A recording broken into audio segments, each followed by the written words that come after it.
नमस्कार, मैं रवीश कुमार। 8 नवंबर को नोटबंदी के ऐलान के बाद के 2-3 हफ्ते तक बैंक कर्मचारियों की साख पर किसी ने सवाल नहीं उठाए। प्रधानमंत्री से लेकर लाइन में लगा आम आदमी भी बैंक कर्मचारियों की तारीफ कर रहा था। लेकिन अब जब रोज छापे पड़ रहे हैं, सर्वे हो रहे हैं और जहां तहां से भारी मात्रा में नए नोट बरामद हो जा रहे हैं, आम जनता की नजर में बैंक वालों की साख गिरने लगी है। लोगों को लगता है कि पैसा तो भारतीय रिजर्व बैंक से बैंकों में ही गया, तो जाहिर है लाखों के नए नोट किसी एक आदमी को बैंक मैनेजर की साठगांठ से ही मिले होंगे। आज जब बैंक प्रणाली को समझने के लिए बैंक के कई कर्मचारियों से बात कर रहा था, अलग अलग बैंकों के, तब उनमें से एक ने अपनी दास्तान कुछ इस तरह से बयां की। उन्होंने कहा, और आपको बताना चाहता हूं, उन्हीं के शब्द हैं, मोटा मोटी अक्षर सा, कि 25 दिन पहले और अब में काफी फर्क आ गया है जी। पहले हम समझते थे कि सीमा पर तैनात एक सैनिक की तरह देश के लिए काम कर रहे हैं। आतंकवाद पर लगाम लगेगा, इनकम टैक्स खत्म हो जाएगा, काला धन समाप्त हो जाएगा। लेकिन जब बैंकों के पास पैसा नहीं आया, बाहर लाइनों में खड़ी जनता का धैर्य जवाब देने लगा, वो पथराव घेराव करने लगी, गालियां देने लगी, तो सैनिक वाली भावना निकल गई। हमसे भी उनका दर्द नहीं देखा गया और वो भी अब हमारा दर्द नहीं समझ रहे थे। जैसे जैसे खबरें आने लगी कि नोटबंदी के दिन जितना रुपया चलन में था, उसका 80% से ज्यादा हिस्सा बैंकों में लौट आया है, तो काला धन मिलने की हमारी उम्मीद जाती रही। हमें समझ आने लगा कि ब्लैक मनी खत्म नहीं हुआ है, बल्कि पुराने नोट को नए नोट से बदल दिया गया है। यह मामला कुछ और है, देश हित का मामला नहीं है। हम सब ने 12-12 बजे रात तक काम किया। हमने इसे देशभक्ति के चश्मे से बाद में देखना बंद कर दिया। अब तो जनता भी हमें हीरो की जगह चोर समझने लगी है। जरूरी नहीं कि सारे बैंकर ऐसा ही सोचते हों, लेकिन इस एक व्यक्ति की दास्तान बहुत कुछ कहती है। और 10 तारीख को बैंक एसोसिएशन ने प्रदर्शन भी किया था कि उन्हें चोर समझा जा रहा है या उन पर लांछन लग रहा है। हम भी जानना चाहते हैं, और जाहिर है आपके मन में भी यह सवाल होगा कि जब लोगों को 3-3, 4-4 दिनों तक लाइन में लगने के बाद 2000 का एक नोट भी नहीं मिल रहा था, तब कैसे किसी एक के पास करोड़ों रुपए के नए नोट आ गए। जाहिर है हम सब ने यही सोचा कि बैंक मैनेजर ने 30 से 40% कमीशन लेकर या बैंक के किसी कर्मचारी ने यह काम कर दिया होगा। एक अन्य बैंक के कर्मचारी ने कहा कि बैंक मैनेजरों या कर्मचारियों पर इस तरह शक करना ठीक नहीं है। पहले आप जान जाएं कि हम काम कैसे करते हैं, हमारा सिस्टम क्या है। सरकार अपनी असफलता पर पर्दा डालने के लिए बैंक कर्मचारियों को बदनाम कर रही है या उसकी तरफ से किया जा रहा है। हर बैंक में कैशियर और ब्रांच मैनेजर के कैमरे में सीसीटीवी कैमरा लगा ही होता है। बहुत आराम से देखा जा सकता है कि कोई बोरी में नोट लाया हो और बोरी में लेकर जा रहा हो। बड़े पैमाने पर ऐसा हो ही नहीं सकता, क्योंकि कैशियर के पास एक और कर्मचारी होता है। अगर कैशियर इतनी बड़ी मात्रा में नोट बदलेगा तो ब्रांच मैनेजर अपने कमरे में लगे कैमरे से देख सकता है कि कैशियर के काउंटर पर क्या हो रहा है। कैशियर के साथ एक और अफसर होता है, कैश मूवमेंट रजिस्टर पर आने वाले जाने वाले हर नोट का ब्यौरा होता है। मतलब संख्या लिखी जाती है, सीरियल नंबर नहीं, उस पर दोनों के दस्तखत होते हैं। हर शाम को कैश से मिलान किया जाता है, कितना आया कितना निकला। और इस कैश मूवमेंट रजिस्टर की 3-4 दिनों पर जांच होती है, जो बाहर से आया अधिकारी करता है। अधिकतम 15 दिनों तक जांच नहीं हुई तो ब्रांच का मैनेजर जांच के दायरे में आ जाता है। बाकायदा सर्टिफिकेट दिया जाता है जांच के बाद कि जांच हुई है और ब्रांच में कोई गड़बड़ी नहीं है। नोटबंदी के दौरान जब बैंकों के बाकी काम बंद हो गए, तब उन कामों के अफसरों को बैंकों का दौरा करने के लिए भेज दिया गया। ब्रांच के रजिस्टरों की चेकिंग करने लगे। इसलिए किसी ब्रांच से बड़ी रकम बदलने और 1 या 2 लोगों को मिलने की गुंजाइश बहुत कम है, ये कर्मचारियों ने बताया। खासकर तब जब ब्रांच में 2-3-4 करोड़ से ज्यादा पैसा आया ही नहीं। किसी ब्रांच में तो इतना भी नहीं आया। जब बैंक वाले 24,000 की जगह 2,000 दे रहे थे और बाकायदा लिख रहे थे कि किस व्यक्ति को 2,000 के कितने नोट दिए गए, तो कैसे मुमकिन है कि उनके पास किसी 1 या 2 को 10 करोड़ या 4 करोड़ के नए नोट देने की क्षमता होगी या उन्होंने दिए होंगे, जबकि बैंक पर लाख ही रुपए आए। बहुत सारे बैंकों पर 2 या 4 या 10 लाख रुपए ही आते थे।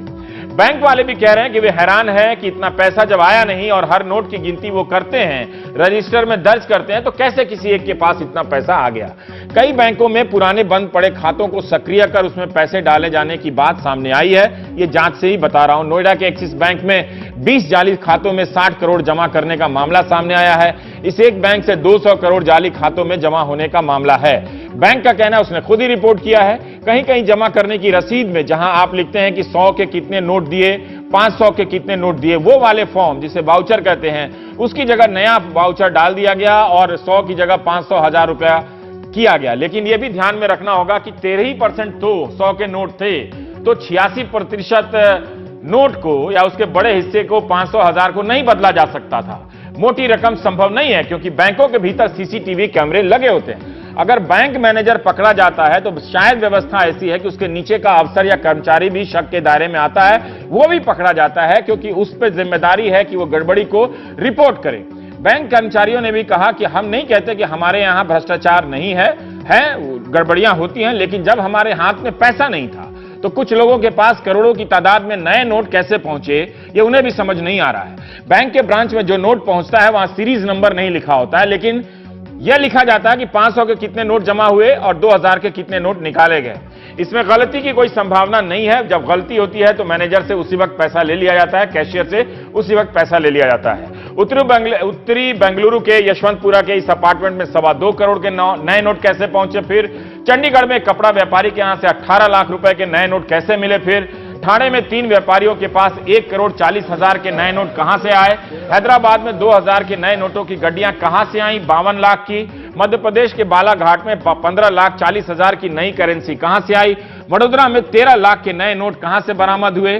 कई जगहों पर बैंक अधिकारी भी पकड़े गए हैं। सीबीआई ने रिजर्व बैंक के अधिकारी को भी मनी लॉन्ड्रिंग के आरोप में पकड़ा है। इन पर आरोप है कि ये पुरानी करेंसी लेकर 30-20% कमीशन पर नई करेंसी देने वाले थे। यह जानना जरूरी है कि जब लोग कतार में दम तोड़ रहे थे तो भीतर कौन हेराफेरी कर रहा था। अभी तक जितनी भी राशि बरामद होने की खबर आई है उससे लगता नहीं कि बड़े पैमाने पर बैंकों में घोटाला हुआ है। उन मात्राओं से अगर आप देखें तो सीबीडीटी के अनुसार नोटबंदी के बाद 291 छापों में 316 करोड़ के नोट जब्त हुए हैं। राशि 390 भी बताई जाती है। करीब 3,000 छापेमारी के बाद करीब 300 छापेमारी के बाद 80 करोड़ के नए नोट ही बरामद हुए हैं। ये संख्या भी कम नहीं है, भयावह है। तब जब लोग एक नोट के लिए घंटों लाइन में लगे रहे और मर गए। 80 करोड़ के नए नोट के आधार पर फिर भी क्या आप कह सकते हैं कि बड़े पैमाने पर बैंकों में धांधली हुई? आयकर विभाग ने 3,000 लोगों को नोटिस भेजा है। हो सकता है कुछ और पकड़े जाएं। 1.25 लाख ब्रांच हैं, प्राइवेट और सरकारी। इनकी तुलना में बरामद नोट और नोटिस की संख्या कोई बहुत ज्यादा नहीं है। आयकर विभाग का कहना है कि इन तमाम सर्वे और छापों में आयकर दाताओं ने 2600 करोड़ की अघोषित आय की बात मानी है। यह अंतिम फैसला है, कहना मुश्किल है क्योंकि तमाम प्रक्रियाएं पूरी होने में ही कई महीने लग जाते हैं। तो यह छूट नहीं है कि आप तुरंत मान लें और कोई इतनी आसानी से 2600 करोड़ की, जैसा कि पिछले प्रोग्राम में आयकर अधिकारी बता रहे थे। तो गुरुवार को आर्थिक मामलों के सचिव शक्तिकांत दास ने कहा कि सभी बैंकों को एक ब्रश से प्रिंट न किया जाए। उन्होंने कहा कि संदिग्ध ट्रांजैक्शन की रिपोर्ट बैंक अधिकारी ही देते हैं, जिसके आधार पर कार्रवाई होती है। 8 नवंबर के दिन कुल 15.5 लाख करोड़ की करेंसी चलन में थी। 10 दिसंबर तक 12 लाख करोड़ पुराने नोट बैंकों में वापस आ गए हैं। सवाल उठ रहा है कि अगर सारा पैसा बैंकों में आ गया तो मतलब है कि कालाधन नहीं था। इसके भी कई पक्ष हैं, लेकिन हमारा फोकस इस पर नहीं है। हम इस पर बात करना चाहते हैं कि क्या वाकई बैंक बदनाम किए जा रहे हैं या बैंकों ने काम ही ऐसा किया है। सरकार को बताना चाहिए कि किस ब्रांच में 1 करोड़ से ज्यादा पैसा गया, कितने ब्रांच में 4 लाख या 10 लाख रुपए ही गए, किस ब्रांच से किसी को करोड़ों रुपए के नोट तभी मिले होंगे किसी ब्रांच से जब उस ब्रांच में कई करोड़ नोट आए होंगे। ऐसा तो हो नहीं सकता, जब नोट ही नहीं था तो कहां से मिल रहा था। तो ऐसे थे जहां 50-100 करोड़ रुपए बांटने के लिए दिए गए। पुराने नोट जरूर जमा किए गए होंगे, वो एक अलग मामला है कि किन किन खातों में जमा किए गए और उनका किस तरह से इस्तेमाल किया गया। सवाल नए नोटों को लेकर, निकालने को लेकर जो ये सवाल उठ रहे हैं, उससे बैंकों की साख पर जो एक तरह से सवाल उठ रहे हैं वो चिंताजनक है। बैंक कर्मचारी कहते हैं निष्पक्ष जांच जरूर कीजिए, वरना बैंक वाले पब्लिक की निगाह में हमेशा के लिए बदनाम हो जाएंगे। तो 2 शख्स हैं हमारे साथ। पी वैद्यनाथन अय्यर हैं, नेशनल अफेयर्स एडिटर है इंडियन एक्सप्रेस की, इनकी पहली खबर भी है, और जेपी शर्मा है, आप वाइस प्रेसिडेंट हैं all India bank employees association के। अय्यर साहब, मैं आपसे जानना चाहता हूं कि ये जो चिंताएं हैं कितनी वाजिब हैं। देखिए, एक सामान्य दर्शक के तौर पर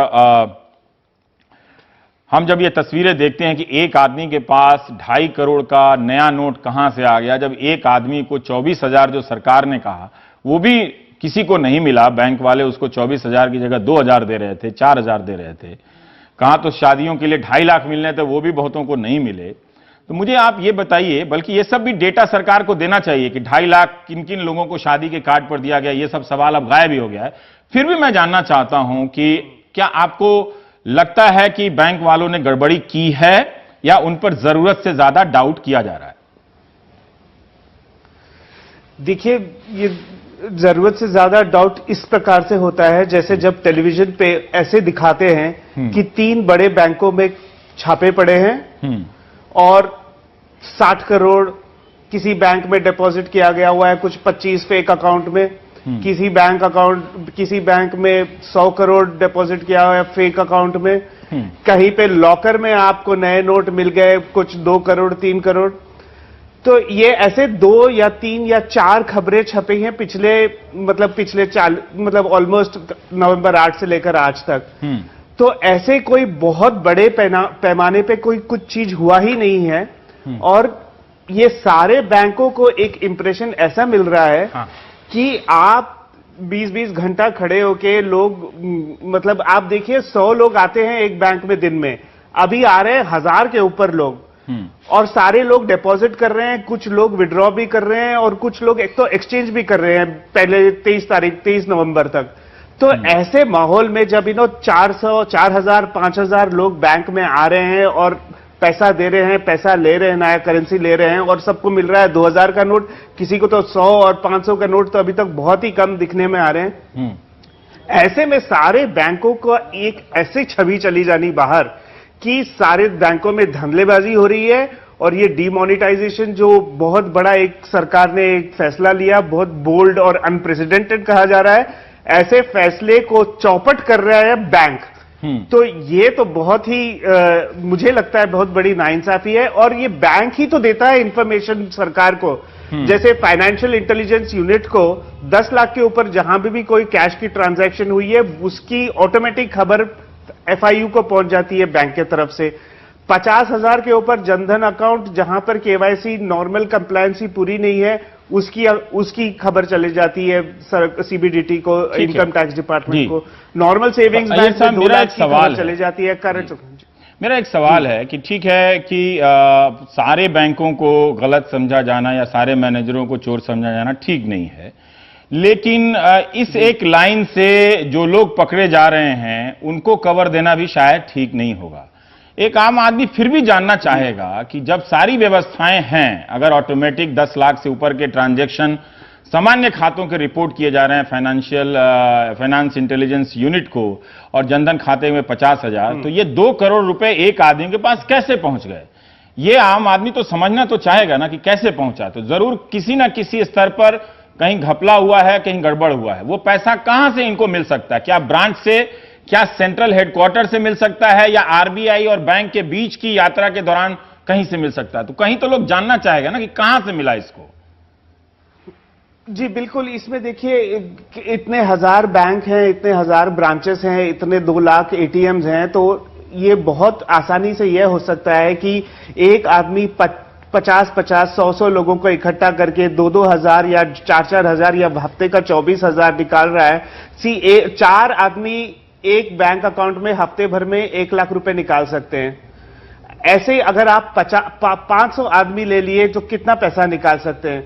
तो ये अगर एक कमीशन के तौर से अगर होता रहा हमारे देश में, जो हो सकता है, बिल्कुल होता है और हो भी रहा है, कि लोगों को खड़ा किया जा रहा है, लोगों से उनके अकाउंट खुले हैं जिनके जनधन में, उनसे 24,000 निकाला जा रहा है और एग्रीगेट किया जा रहा है।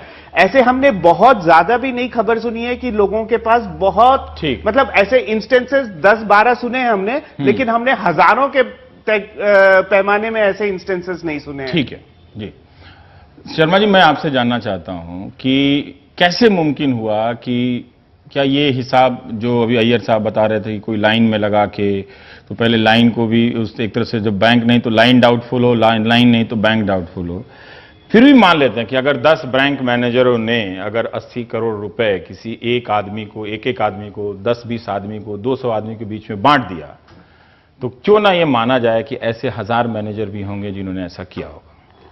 ये जो मौजूदा जो पोजीशन है इसमें संभव नहीं है। क्यों?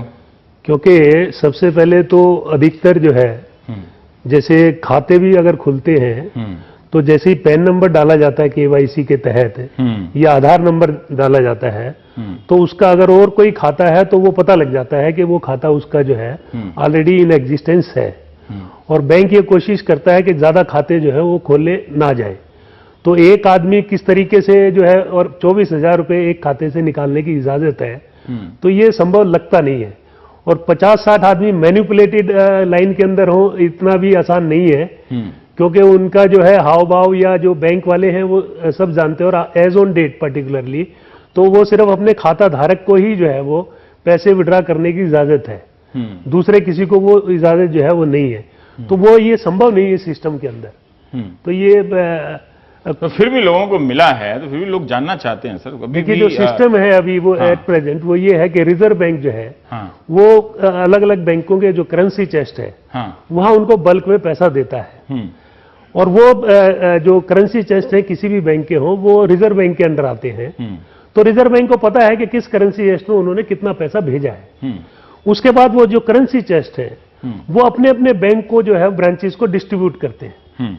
तो उसका भी रिकॉर्ड होता है आरबीआई से कितना पैसा करेंसी चेस्ट में आया, करेंसी चेस्ट से पैसा कितना ब्रांच में जब जाता है नोट, ब्रांच में जो जाता है, एक तो ब्रांचों में डेली जो आजकल जो पैसा जा रहा है वो कहीं 20 लाख कहीं 30 लाख, यानी हार्डली कोई ऐसी ब्रांच होगी हिंदुस्तान की जिसमें 1 करोड़ रुपया जाता हो डेली की जो है। कई बार तो इतना भी नहीं जाता है, लगभग 30 लाख। कहां से पकड़ा जा रहा है सर, मतलब क्या? अब ये तो जो आरबीआई को ज्यादा पता लग सकता है। क्यों लगता है कि बैंक को बदनाम किया जा रहा है? बैंक को इसलिए बदनाम इसलिए किया जा रहा है जिस तरह की एक छवि बनाई जा रही है, माध्यम जो विजुअल जो मीडिया जो है उसमें जो छवि बनाई। ऑफ रिकॉर्ड हम भी सुनते हैं कि मैनेजर लोग 30-30% कमीशन पे करोड़पति ये हमने सुना। मैं ऐसे वो हो सकता है जिस तरह की बदनाम करने वाली बात ये आप आम लोग भी बात करते हुए, ये आप ठीक कह रहे हैं। जब प्रचार होता है पहले हमारी जैसे आपने प्रोग्राम लोगों ने बात करना शुरू किया, कई जगहों पे हम भी गए तो लोग पीछे के दरवाजे से बड़े लोग आते हैं और चले जाते हैं। बैंकों के अंदर पीछे के दरवाजे ज्यादातर ब्रांचों में नहीं है, नहीं वो ताले ही लगे रहते हैं कभी।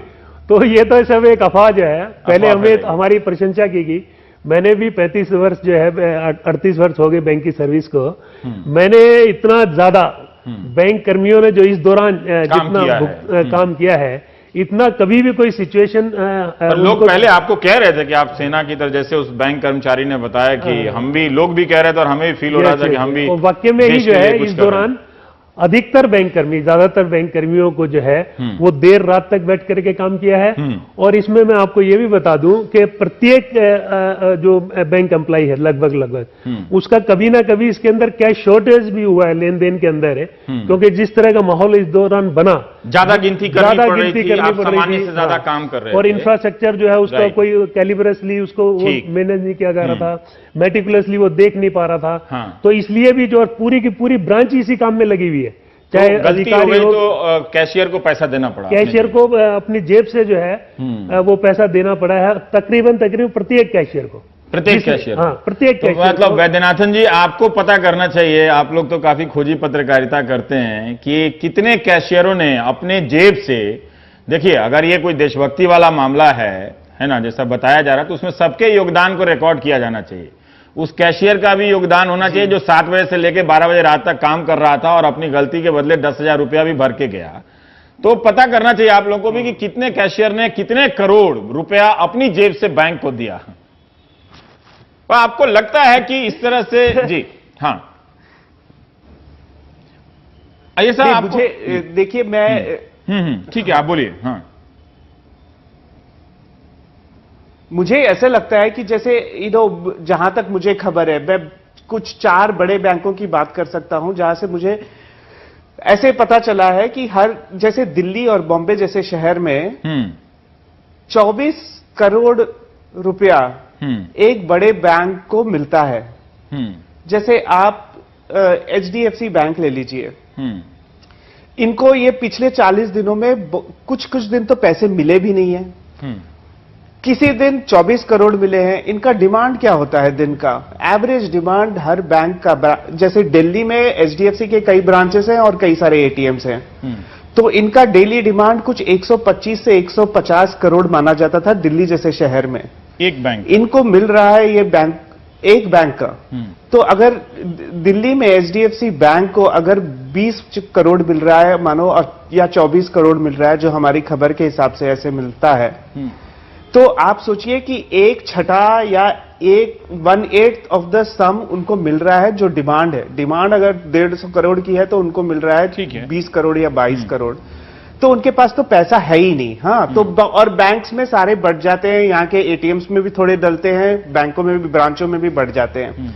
तो हर ब्रांच में मुझे लगता भी नहीं कि किसी एक दिन में 25 लाख या 30 लाख से ज्यादा या 40 लाख, मैक्सिमम 50 लाख कहीं पहुंचा होगा। तो उसमें आप ब्रांच मैनेजर के हाथ में क्या होता है? ब्रांच मैनेजर के पास वैसे ही लाइन होती है, उसे देखना होता है कि हर को जो भी आया हुआ है, जैसे हर ब्रांच में, जैसे हमारा एचडीएफसी बैंक में खाता है, तो हमको कल पैसा लेना है, तो आज हमको टोकन मिलता है और बोलते हैं कि कल आइए, तो मैं कल जाता हूं, फिर से लाइन पे खड़ा रहता हूं और मुझे फिर पैसे मिलते हैं उधर। ऐसे सिस्टम सारी बैंकों ने टोकन वाली बना रखी है। तो इसमें ये समझना कि बैंक के ब्रांच मैनेजर के पास की 1 करोड़ रुपया है या 2 करोड़ रुपया है जो वो आराम से बंडल बना के किसी को दे सकता है, मुझे बहुत मुश्किल लगता है।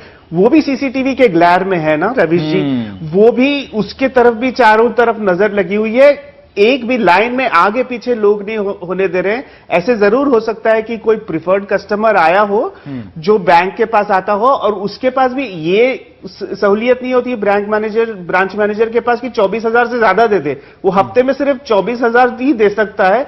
ऐसा जरूर होगा या हो सकता है कि कोई कस्टमर को प्रेफरेंस मिल जाए फॉर वेरियस रीजंस, कोई बुजुर्ग रहा हो या जो भी, ऐसे मिल सकता है किसी को। लेकिन ये ऐसे होना तो थोड़ा उसमें जांच बहुत जबरदस्त करनी पड़ेगी कि ये इतने बंडल्स निकल रहे हैं, वो कोई ब्रांच से निकलते हुए नहीं नजर आते हैं मुझे। एक बात आप अय्यर, आपकी बात से मुझे समझ में आई, और जब मैं इनकम टैक्स अधिकारियों से बात कर रहा था, ये जो तस्वीरें दिखा रहे हैं नए नोटों की, और वो एक लार्जर रियलिटी, बड़ी वास्तविकता जो बन जा रही है, वो शायद ठीक नहीं है।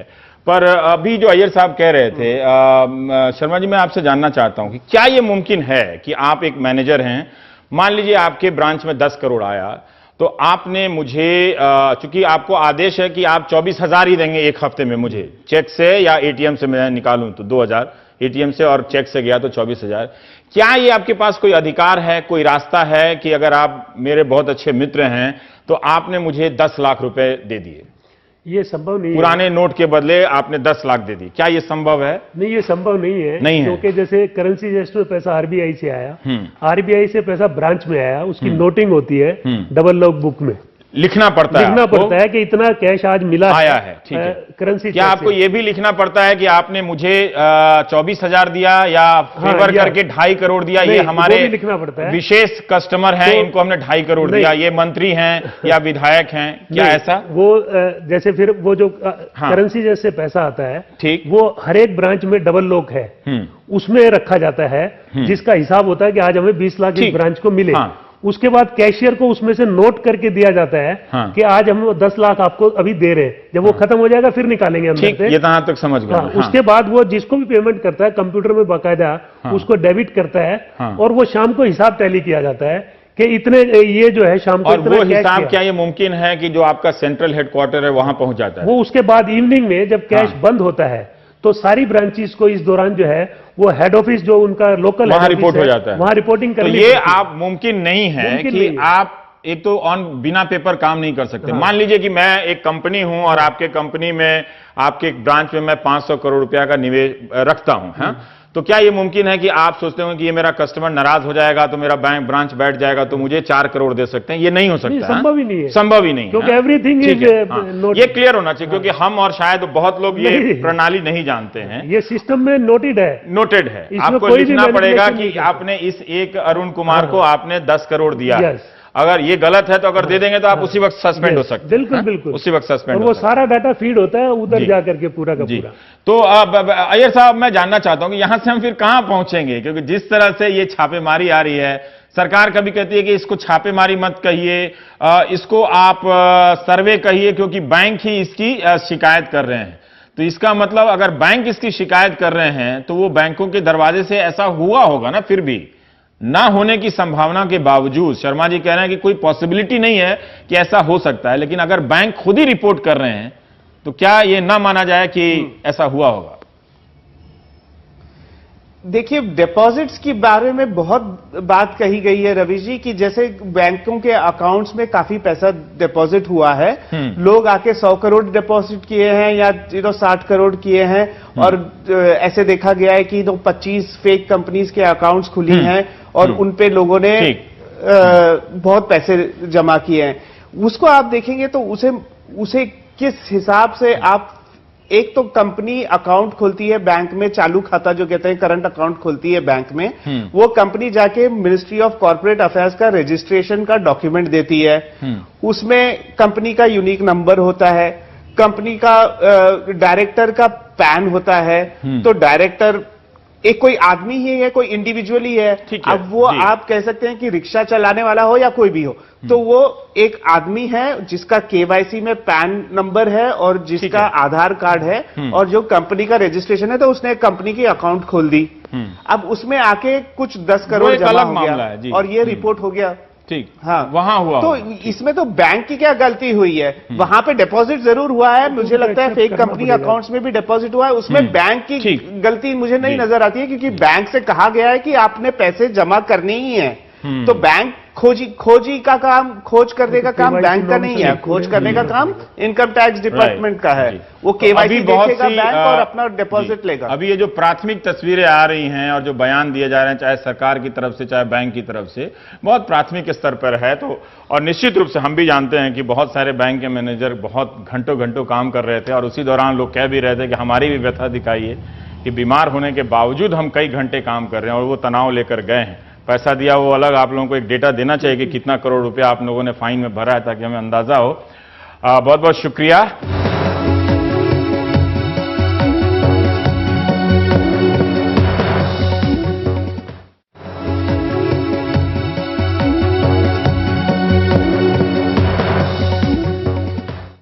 नोटबंदी की खबरें लगातार बदल रही हैं। कभी सरकार इनामी लकी ड्रॉ का ऐलान कर रही है, कभी छापों की तस्वीरें देखने को मिल रही है, मगर इन सब के बीच लोगों की समस्याएं अपनी जगह पर हैं। किसी को वेतन नहीं मिल रहा है, किसी के पास किसी का बैंक में खाता नहीं खुल रहा है।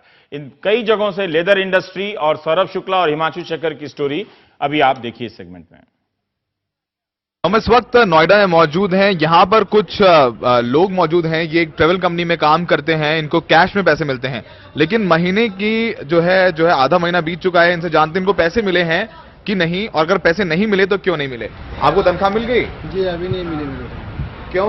तो सर कैश मिलती है, मतलब पैसे मिलते नहीं, कैश मिलती है तो इसलिए नहीं मिलती है। मतलब कैश मिलते हैं इसलिए नहीं मिली अभी तक। चेक नहीं ले रहे हो आप? चेक नहीं, चेक सर मेरा अकाउंट ही नहीं खुला, चेक कैसे करें, क्या करें? अकाउंट नहीं है आपका? अकाउंट नहीं है। यहाँ पर और भी लोग हैं, उनसे बात करते हैं। सर आपको सैलरी मिली अब तक? अभी सैलरी नहीं मिली जी।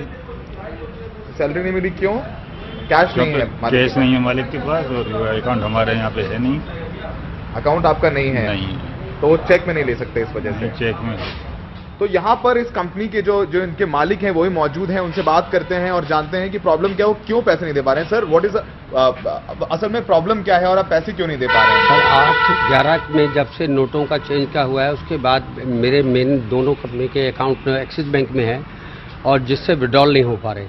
क्या कह रहे हैं? विड्रॉल 50,000 की जैसे लिमिट है, हम चेक लेके मिल के आपका 3rd मेरा जाता है तो उसको बोलते हैं कैश नहीं है, और 50,000 8/11 मेरा 24/11 का चेक अभी तक मेरी विनोद बस सर्विस से आज तक वो कैश नहीं हो पाया है। तो केवल एक पेमेंट मुझे दूसरी फर्म से 50,000 की मिली है, उसके बाद कोई पेमेंट मुझे आज तक नहीं मिली। डेली लड़के लाइन में लगते हैं। जो है आपका करंट जो 50,000 की लिमिट है, बैंकों में कैश खत्म हो जा रहा है, आपको पैसे नहीं मिल पा रहे हैं, जिस वजह से आप इन लेबरों को पैसे नहीं दे पा रहे हैं। मेरे जो फील्ड के लड़के सुबह 2-2 3-3 लड़कों को लाइन में लगाते हैं सुबह 8-9 बजे, और उसके बाद 2-3 बजे पता चलता है कैश खत्म हो गया और कैश नहीं मिल रहा। आगे हम अपने एम्प्लॉयज को उनको सैलरी नहीं दे पा रहे, खाना वगैरह खर्चे के लिए भी प्रॉब्लम है। तो ये जो सबसे बड़ी समस्या यहाँ पर क्या आ रही है कि लेबरों के अकाउंट नहीं है, अकाउंट खुलवाने जाते हैं तो 15 दिन की वेटिंग है। मालिक कैश में तनख्वाह देता था तो चेक से ले नहीं सकते, और मालिक की समस्या ये है कि अपने अकाउंट से वो पैसा नहीं निकाल पा रहे हैं, क्योंकि जब वो पैसा निकालने जाते हैं तो बैंकों में कैश खत्म हो जाता है। नोएडा से सौरभ शुक्ला की रिपोर्ट, एनडीटीवी इंडिया के लिए। नोटबंदी का असर लेदर इंडस्ट्री पर भी पड़ रहा है। मैं इस वक्त एक शू फैक्ट्री में हूं और मेरे साथ सुनील जी हैं जो मालिक हैं इस फैक्ट्री के। 35 दिन से ज्यादा हो चुके हैं। अब तक नोटबंदी की वजह से किस तरह की परेशानियों का आपको सामना करना है? जी, नोटबंदी के जो असर हुआ है वो सारी इंडस्ट्री को पूरा खत्म करने के लिए हो गया है।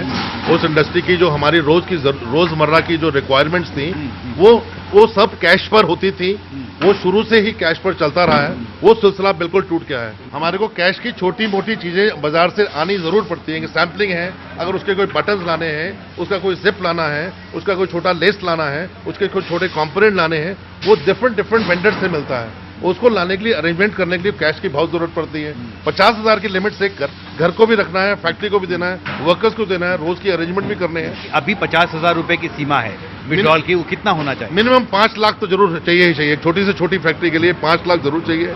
आपके उद्योग के लिए जो प्राइमरी मटेरियल, जो रॉ मटेरियल आपके पास आता है ग्रामीण क्लस्टर से, दूसरी जगहों से, और उसकी सप्लाई पर भी नोटबंदी का असर पड़ा है? उसकी सप्लाई पर बंदा इसलिए पड़ा है, जो बैकएंड हमारा जो वेंडर है, चाहे लेदर वाला, चाहे मटेरियल वाला, चाहे लाइनिंग वाला, चाहे बनाने वाला, उसके सारा जो सिस्टम, उनका सारा कैश एंड पर चलता था।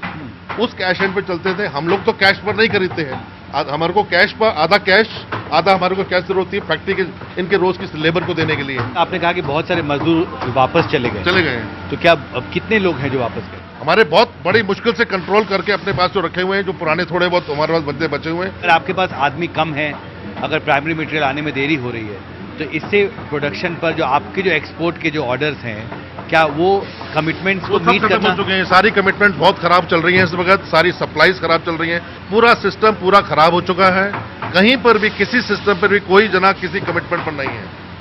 बाजार का हो, सामान का हो, मटेरियल्स का हो, मेकिंग का हो, हम कमिटमेंट पर लूज करने पर हमारा ट्रेड बिल्कुल जीरो हो जाएगा। आने वाले वक्त पर हमारे पर आज भी जो बाहर के देश के मुल्क के जो लोग हैं, वो हमारे पर उनका विश्वास नहीं है, और आने वाले वक्त में उनका विश्वास और खत्म होता जा रहा है।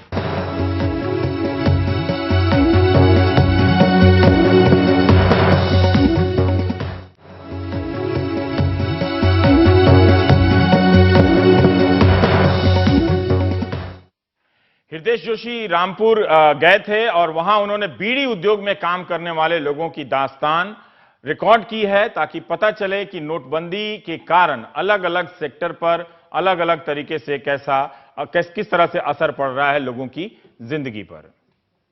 नोटबंदी का अलग अलग उद्योग धंधों पर क्या असर पड़ रहा है, इसकी पड़ताल के सिलसिले में आज हम हैं पश्चिम उत्तर प्रदेश के शहर रामपुर में, जहां छोटे छोटे उद्योग धंधे हैं, जैसे ये बीड़ी का कारोबार या दूसरे कारोबार। बीड़ी का कारोबार इसलिए अहम है क्योंकि ये तमाम घरों में छोटे छोटे कुटीर उद्योग धंधों की तरह होता है। घर घर में इस तरह बीड़ियां बनाई जाती हैं, लेकिन पिछले कुछ वक्त से ये कारोबार वैसे ही दबाव में है, वैसे ही इसमें काफी खतरा मंडरा रहा है। लेकिन अब पिछले कुछ वक्त में नोटबंदी से भी इस पर क्या कुछ असर पड़ा है? रामपुर में करीब 1 करोड़ बीड़ियां हर रोज बनती हैं, लेकिन वक्त बीतने के साथ बीड़ी का कारोबार संकट में घिरता गया है। और अब जब नोटबंदी का असर हर व्यवसाय पर पड़ा है, तो बीड़ी पर भी असर दिख रहा है। ये कारोबार संभालने वाले 60 साल के उमर मियां अपने मजदूरों के लिए परेशान हैं।